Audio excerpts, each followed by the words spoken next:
on the Bay Area's local news station. We begin now with breaking news. We're going through a lot, but we're going to get out stronger, more resilient than ever, and we're going to have a utility that does not look like the utility today, one that's more capable of meeting this moment, meeting Mother Nature's fury.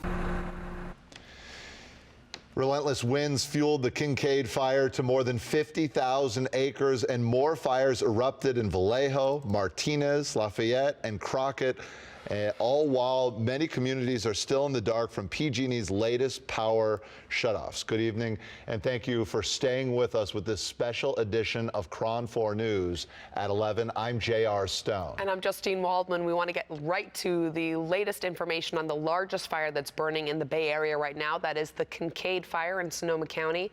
Almost 200,000 people have been forced to evacuate as the flames have been closing in. Again, 54,000 acres have burned. The containment level went down to 5%. 94 structures have been destroyed, and nearly 80,000 more are threatened tonight. We have live team coverage of this massive fire for you tonight.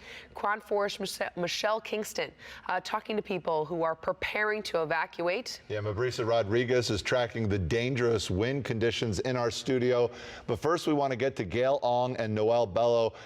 Both of you are in a location that was very smoky, a much different situation right now. Can you update us on how far you are from that location and what it's looking like? JR and Justine, me and Noel are about 2.5 miles away from where the scene is. We actually got evacuated ourselves. A firefighter from CAL FIRE told us that we should move. As you've been seeing and we've been reporting the last couple of hours, how it was just windy and smoky, and a difference it makes just being a couple miles away. We can breathe a little easier, even though it is still thick with heavy smoke in the air. Now, we do want to show you some video from earlier. We're in the town of Windsor right now. So let's go to this residential neighborhood where I did see a man who was dousing homes in his neighborhood. And this is over on Wisteria Way and Pepper Tree Drive. And we've just been seeing sheriff's deputies from Sonoma County. They've been patrolling this area, protecting the neighborhoods, making sure people are heeding evacuation orders. This area has tons of wineries, a lot of livestock. We've been seeing animals, horses, who have stayed behind, and just all day long, the air was just filled with soot, ash, and smoke.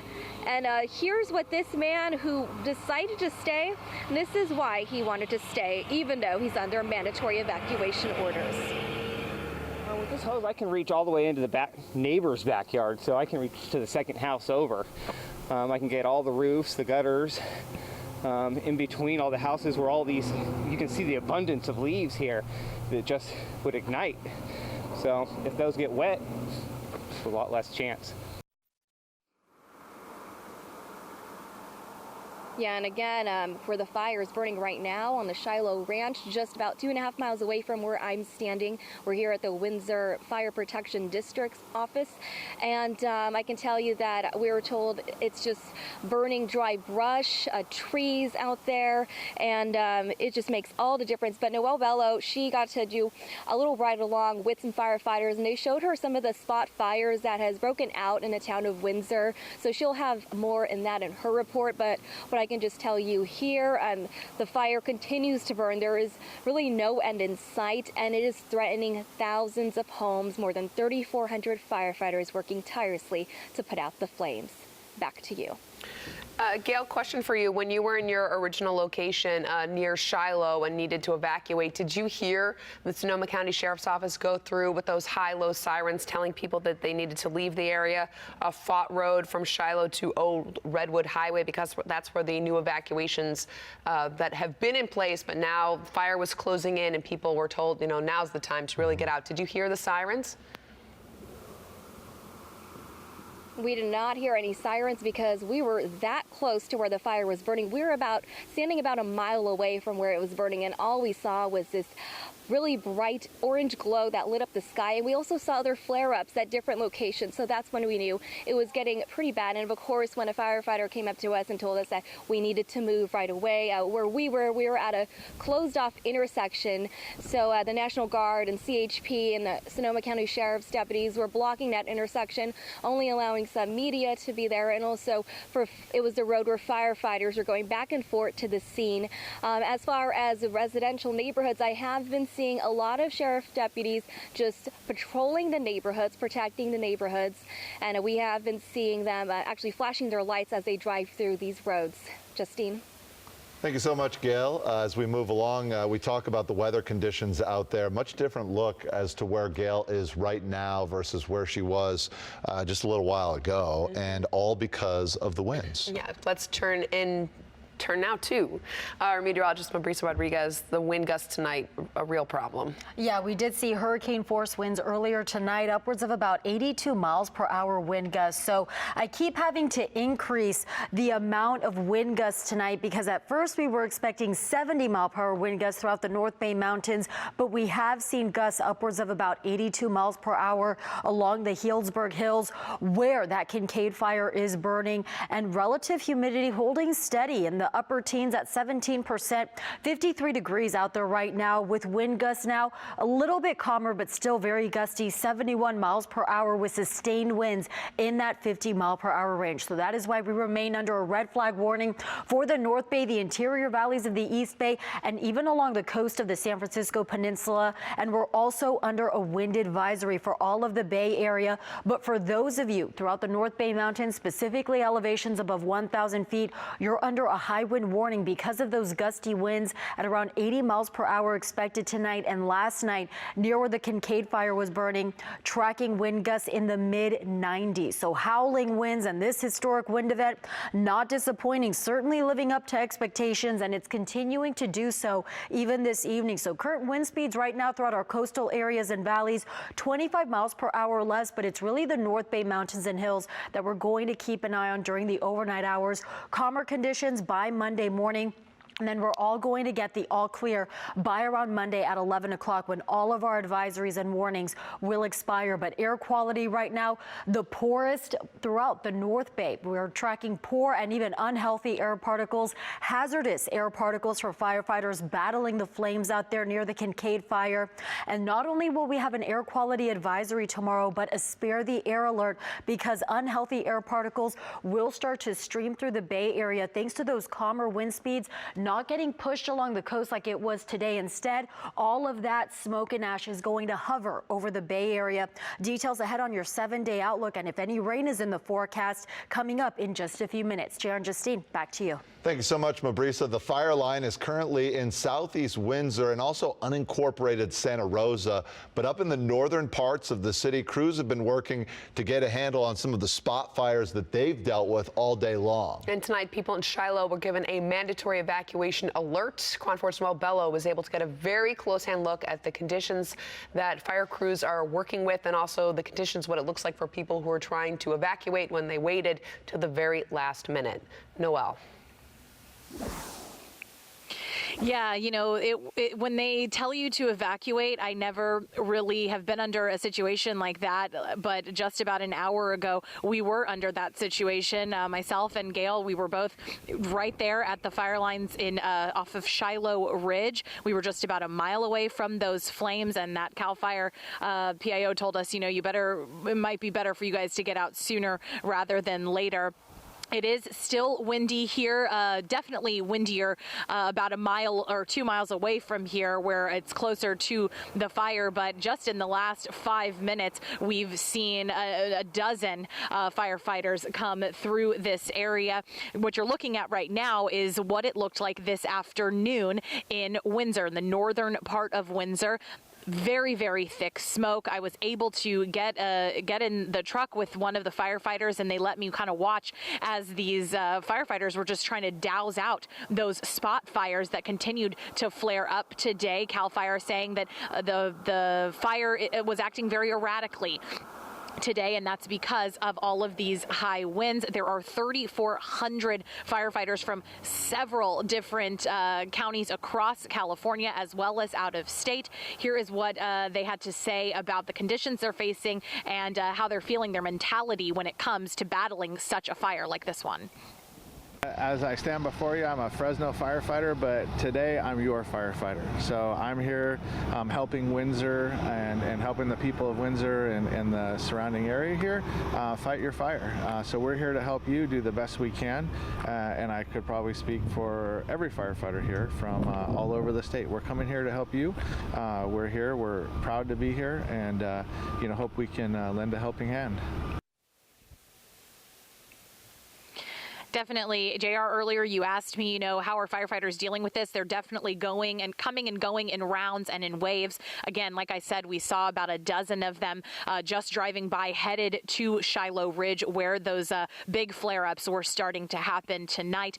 Back out here live, not sure if you can see here, but we are just trying to give you an idea of what the winds are looking like. They kind of get calm, and then all of a sudden, for about 5 to 10 minutes, they get very, very high winds is what happens. So it's on and off, and that's going to be what they're going to be seeing all night long here in Windsor. But hopefully by tomorrow morning, when those winds start to calm down, they'll be able to get a better handle on this Kincade fire. But for now, no real end in sight. Live in Windsor, Noelle Bello, KRON4 News. Noelle, how did you feel having to leave that area when the fire got so close? It was actually very, very scary. We had seen those small flames far in the distance, and it had gotten so windy that the smoke had kind of come in, and we couldn't really see just how big the flames were until things calmed down. Like I said, they get windy and then they calm down for a little bit, and they calmed down, and all of a sudden that orange glow really came across the sky, and then very, very close to where we were parked, we saw another flare-up happen, and that's when Gail and I both were like, I'm not sure that we should be this close anymore. And that's exactly when CAL FIRE came over and said, probably time for you guys to get out. It was definitely nerve-wracking. I feel like we definitely made the right choice in getting out when we did, because those embers were really starting to fly high in the sky and obviously catching closer to us, and they really didn't want us to get stuck. And like I said, I think we definitely made the right choice. It was a little nerve-wracking, of course, but thankfully, the thing that I always think about is the fact that I don't live up here, but I know there are so many homes and structures threatened up by where we were. So I'm definitely just thinking about those folks right now and hoping that the fire crews that are out there right now are able to get a handle on it and make sure that no more structures get damaged. Well, real quick, I know that there were 2 firefighters that dealt with injuries today, and we had so many different fires across the Bay Area. They didn't explain to us where those firefighters were injured. One was flown to UC Davis. The other was taken by ground to a hospital.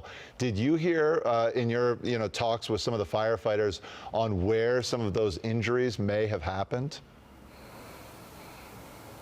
No one was really able to tell me that. I did ask a few of the guys here at the Windsor Fire Protection District. I did ask if they knew anything about that, and they hadn't heard about where those firefighters were, the ones that were injured. So not sure, but I'm sure hopefully over the next day or so in our next update from CAL FIRE, hopefully they'll be able to let us know that answer. But I don't have that information right now. All I have seen is firefighters taking the breaks when they can, taking having a snack here and there, just kind of hanging out with one another, talking when they are waiting for their next assignments, because they definitely are coming and going in waves to battle these, because it's definitely not easy. Being up there, my eyes were incredible, stinging very, very badly, and running, my eyes were running with water. So it's some conditions up there that I don't know how they do this. I really, really don't, but I'm so thankful for all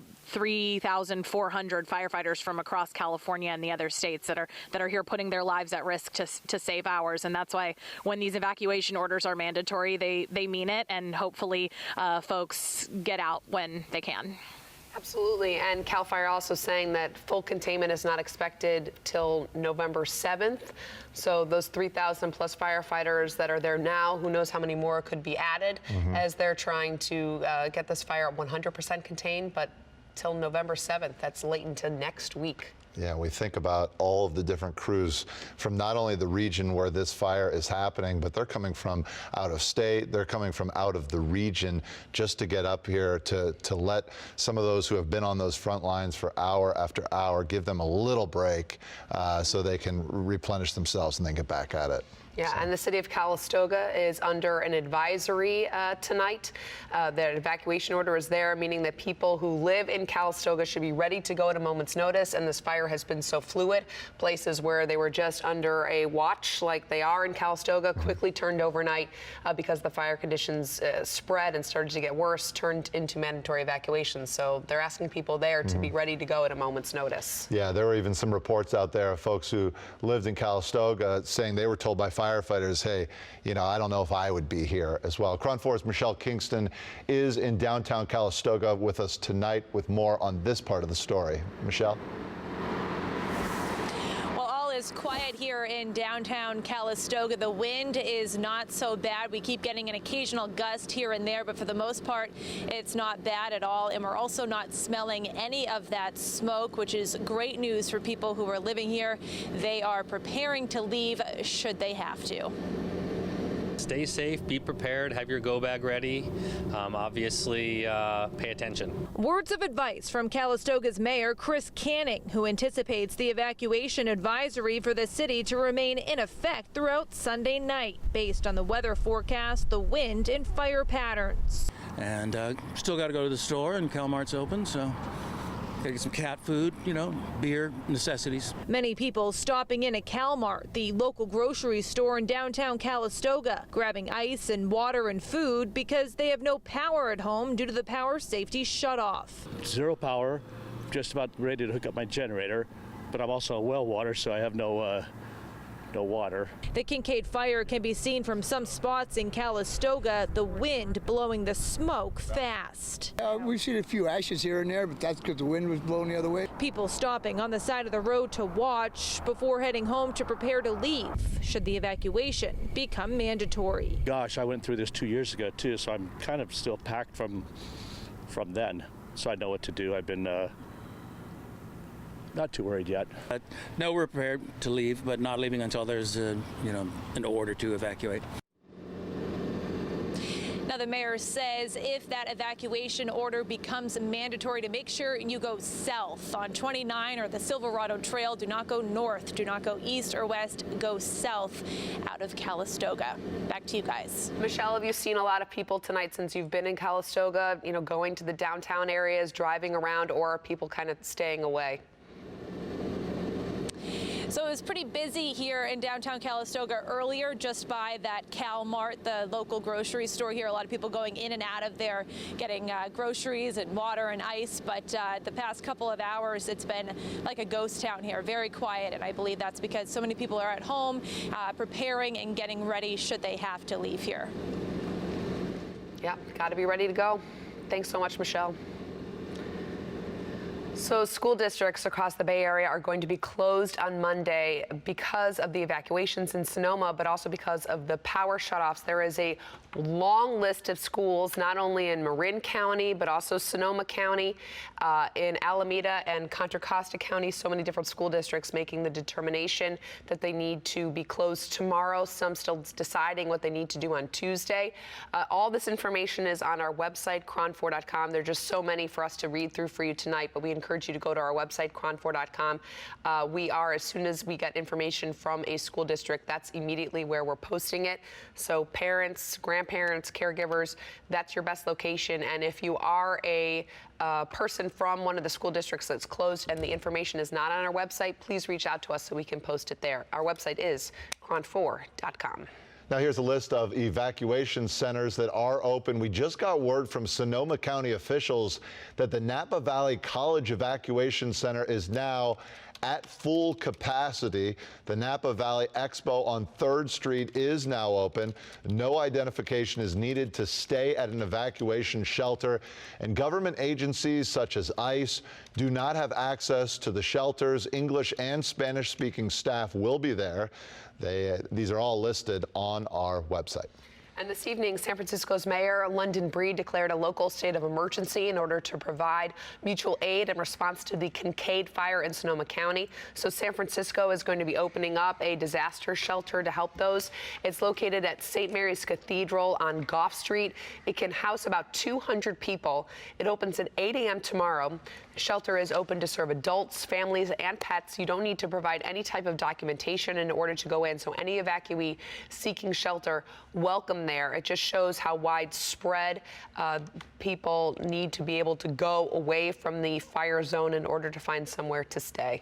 Yeah, and some of these evacuation centers, they can be very helpful, because I know when we talked with Congressman Jared Huffman earlier this afternoon, he made the point that up to as many as 20% of those folks in Sonoma County are having major issues with their cell phone, not being able to get on it because the systems are so backed up. So if you do go to this evacuation or some of these evacuation centers, you can get the help from people at those locations. And also there was an alert sent out from Marin County today that the cell phone towers, their generators have been turned off, the power turned off there, and now they're on battery power, and they're not sure how long that battery power can last in order to continue to give people cell phone service.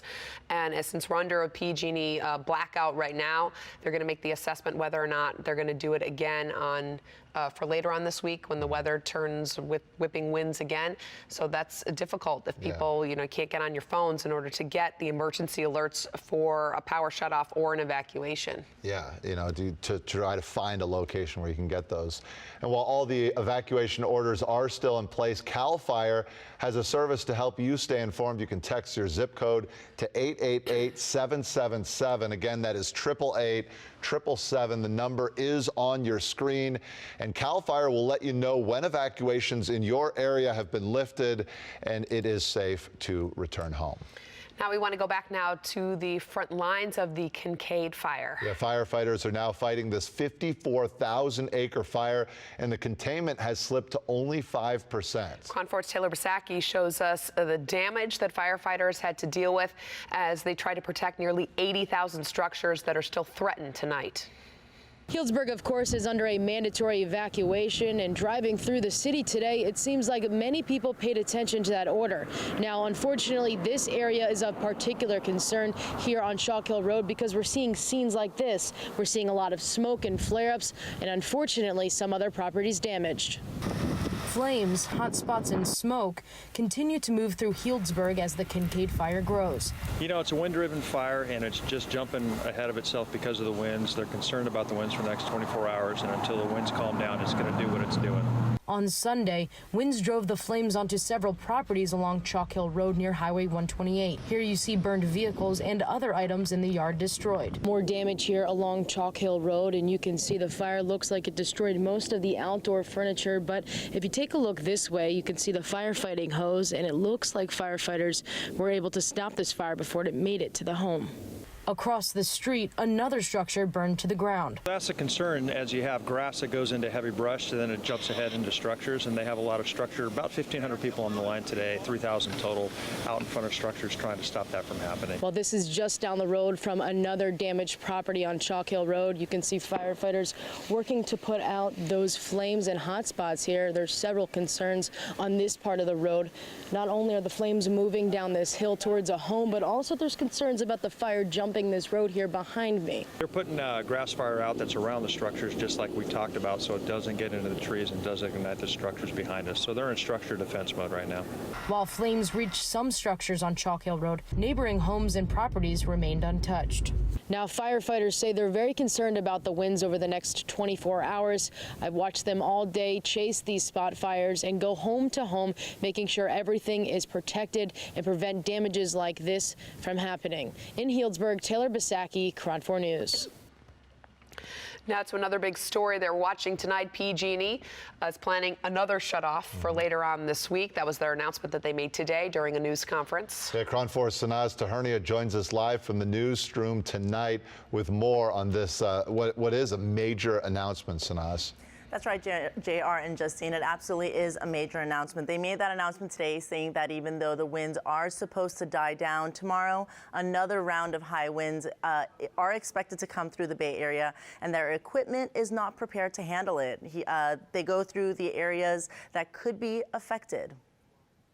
Unfortunately, as I alluded to, we are actively planning for another offshore wind event to impact Northern California Tuesday morning into Wednesday morning. Then our southernmost portion of our territory, Kern County, particularly the Tehachapi area, Tuesday night into Wednesday. Overall, we are expecting the wind component of this second system or third system, I'm losing track now, to be weaker than the current event that we're in. However, we are expecting fuels and the fuel component to be more significant because they will be drier after drying out with this event.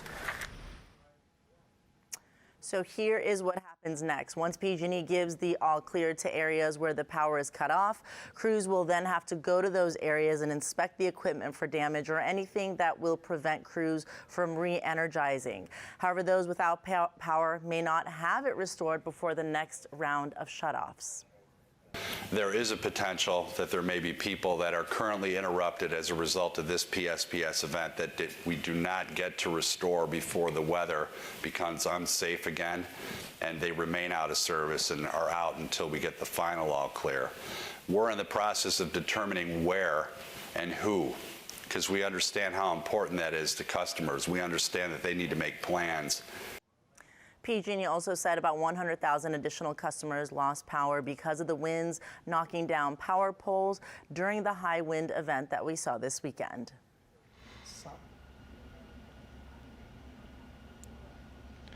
And this is a live look here in San Francisco, a very quiet night along the Embarcadero as we look at the Bay Bridge. This is a shot when we were looking at it yesterday at this time. You could see smoke during the, not at this time, but during the daytime hours. And we saw a lot of smoke from far off locations today as well. Obviously, it's pretty dark outside right now, but we've been closely monitoring the wind situation out there because it has picked up. Yeah, Mabrisa Rodriguez joining us now, and I've been getting a lot of questions from friends wanting to know about the air quality across the Bay Area tomorrow because of the smoke, not only from the Kincade Fire, but also the other smaller fires that popped up along the East Bay today. Is the air going to be bad tomorrow? I know it's a spare the air alert, but what is the smoke going to be like? Yeah, not only is there a spare the air alert, but also an air quality advisory, which are two good indicators of just how bad it's going to be. Unhealthy amounts of air particles for most of the Bay Area tomorrow, and that's all because of our lack of wind speeds, tracking calmer conditions along our coastal areas and valleys, and all of those air particles, that smoke and ash, is just going to sit and hover over the Bay Area tomorrow. Right now, tracking calmer conditions for the Kincade Fire, 65-mile-per-hour wind gusts, sustained winds at 48 miles per hour.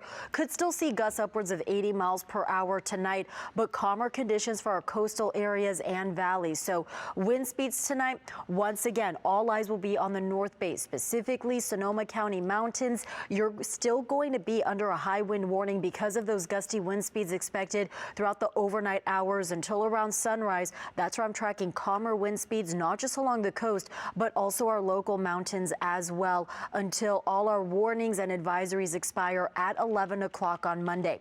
Temperatures out there right now in the 60s, cooling down into the 40s, but those of you in Santa Rosa, chilly temperatures in the upper 30s, and a lot of you dealing with those power shutoffs and won't be able to turn on your electricity or heat for that matter. So that is something we're going to keep an eye on here from the KRON4 Weather Center, and then that cooling trend will continue through tomorrow. No rain for the next 7 days, but another wind event set to arrive Tuesday night through Wednesday, but then calmer conditions by Thursday. Thank you so much, Mabrisa, and we want to thank you for joining us tonight. We know it has been a very tough night, a very tough couple of days for everybody out there. And we will stay with you right here on KRON4. Make sure you download the KRON4 app so you can have continuing coverage if you're not able to join us on TV. Latest information is always on KRON4.com, and we'll be back first thing in the morning.